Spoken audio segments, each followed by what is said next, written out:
Hey, what is going on, guys? Welcome back to the channel. First of all, apologies that I sounded a little sick. I am, in fact, a little sick.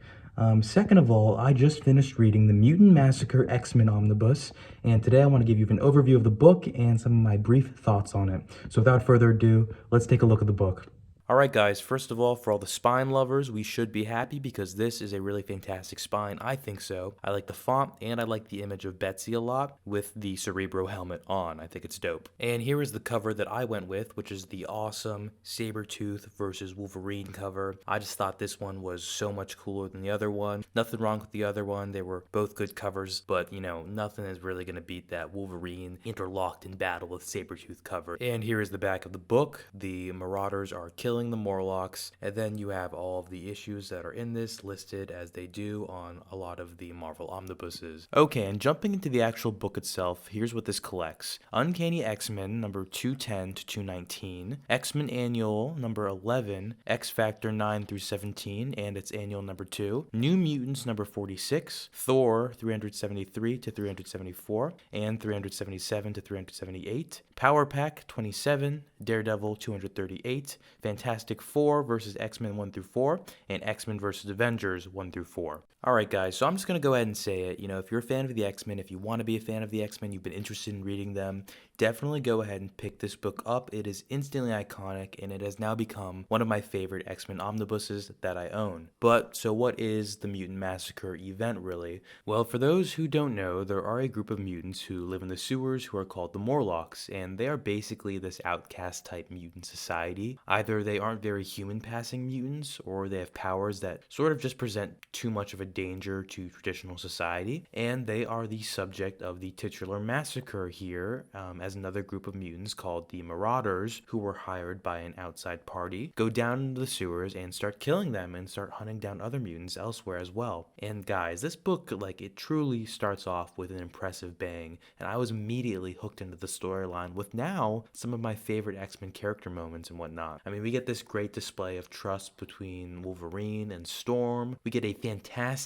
moment of Kitty and Colossus and Magic telling off bigots who are trying to hurt our favorite fuzzy elf Nightcrawler, and the issue just leaves you understanding that there's going to be some devastation to come. And honestly, I really compliment the whole team that worked on this story because the art and the writing both come together wonderfully to sort of really showcase the traumatic impact of what goes on in here. And this book is perfect for an X-Men reader like myself, and probably like many of you too, because it's such a great blend of ideological exploration, character dynamics, and relationships, and also epic comic book fighting moments that I look for when I'm reading. I like all of those things, and it delivers all of those things. And this is character defining for so many, if not all, of the characters. So really, it's truly a must read, especially if you're interested in how we ended up with certain spin-off titles like Excalibur and whatnot. And not only do we get the actual massacre in here, which is intense and brutal and has some really fantastic moments of fighting and just important choices or sacrifices that need to be made, but we also get the aftermath with the Morlocks sort of being refugees at the mansion and the X-Men and the New Mutants who are there pulling together to get them back on their feet while the other teammates are, going out to help people who are still being attacked or are maybe trying to plan some offensive attack themselves. Who knows? You will once you read it. Yeah, I'm trying to be light on spoilers here, guys, because I think there's a lot of oh wow moments in here. Yeah, I found myself saying oh wow a lot, I guess. Anyway, for you Sabretooth fans, that dude is a menace in this book too. He's got some of the best fights, and this is a light spoiler, but it's really funny because he just goes from fight to fight, just getting whomped over and over again. Wolverine beats him twice. Psylocke beats him, which is a really awesome issue, by the way, where Psylocke officially joins the X-Men. And just, Betsy is so good in this book. It is early Betsy, and I really, really like early Betsy. But even Daredevil and Power Pack beat Sabretooth up. You get beat up by Power Pack Sabretooth?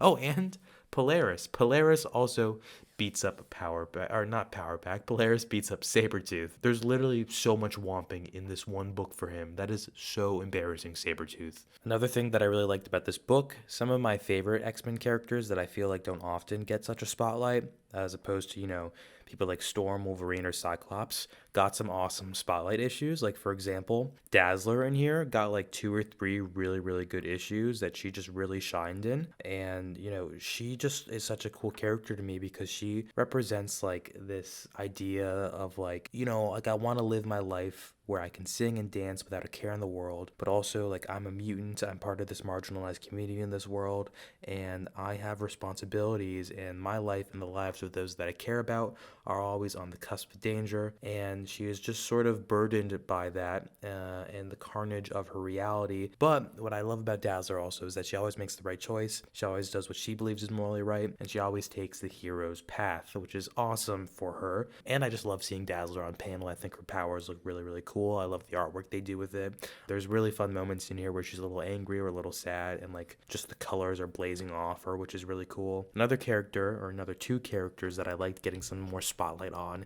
in this book was Havoc, who, Havoc is one of the cooler Summers in my opinion. I love Rachel Summers as well, but I don't think Scott Summers is that cool, although he's really grown on me, and he grew on me in this book a lot too, which should say something about the way that they write Scott Summers in this book as well. He's written really well. But we're talking about Havoc right now. Havoc is so good in this book. I really enjoyed the issues that focused on him. We even got like Havoc point of view issues, at least one of them, maybe 2. And we also get him like officially joining the X-Men here. Polaris also is another character that I love and I think needs to be utilized more often. And they use her in here too, a fair amount. So I do like seeing my sort of, lower tier mutant characters who really aren't lower tier. It's just there's a big cast, And Claremont does effortlessly jump around in a really satisfying way. So that's no critique. But, I just like that we got a little bit of everyone in here. Everyone gets their own little awesome storyline, and I can really appreciate that. So guys, please do consider checking out this book. And if you do, if you've read it, let me know what you think of it. Have a great rest of your day, and thank you for watching.